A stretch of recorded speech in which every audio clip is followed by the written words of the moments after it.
28 जून 1914 करीब सुबह के 11:15 बजे बोस्निया और हार्जेगोनिया की राजधानी साराजेवो में एक कार अपना रास्ता भटकती है और जैसे ही गलती का एहसास होता है वो कार एक सैंडविच की दुकान के सामने आकर रुकती है। अब उस दुकान के सामने खड़ा एक 19 साल का लड़का अपनी जेब से एक पिस्टल निकालता है और कार में बैठे ऑस्ट्रिया के आर्कड्यूक मतलब राजकुमार फ्रांस फर्डिनेंड को गोली मार देता है। लेकिन दोस्तों, क्या आप यकीन करेंगे कि एक गलत मोड़ और एक पिस्टल की गोली ने पूरी दुनिया को अगले 4 सालों के लिए नरक में झोंक दिया? क्या वाकई सिर्फ एक हत्या ने पूरी दुनिया को वर्ल्ड वॉर 1 में झोंक दिया? इसका जवाब है नहीं। यह हत्या तो सिर्फ बारूद के ढेर पर एक माचिस की तीली जैसी थी जो सालों से जमा हो रहा था।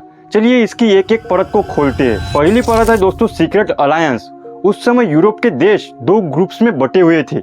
एक तरफ था जर्मनी और ऑस्ट्रिया हंगरी और दूसरी तरफ थे फ्रांस, रूस और ब्रिटेन। यहाँ नियम बहुत साफ था, अगर किसी एक देश पर हमला हुआ तो उसके दोस्त देश भी उस युद्ध में कूद पड़ेंगे। अब जैसे ही ऑस्ट्रिया ने अपने राजकुमार के मौत का बदला लेने के लिए सर्बिया पर हमला किया तो रूस अपने दोस्त सर्बिया को बचाने के लिए आ गया और रूस को आता देख जर्मनी भी अपने दोस्त ऑस्ट्रिया की मदद करने के लिए कूद पड़ा और देखते ही देखते एक लोकल झगड़ा एक ग्लोबल जंग में बदल गया।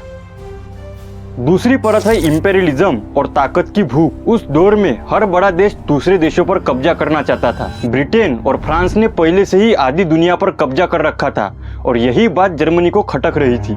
जर्मनी अपनी नेवी को ब्रिटेन से भी बड़ा बनाना चाहती थी। हथियारों की इस होड़ ने यूरोप को एक ऐसे प्रेशर कुकर में बदल दिया था जो किसी भी समय फट सकता था। हर देश को लग रहा था कि युद्ध ही अपनी ताकत दिखाने का असली मौका है।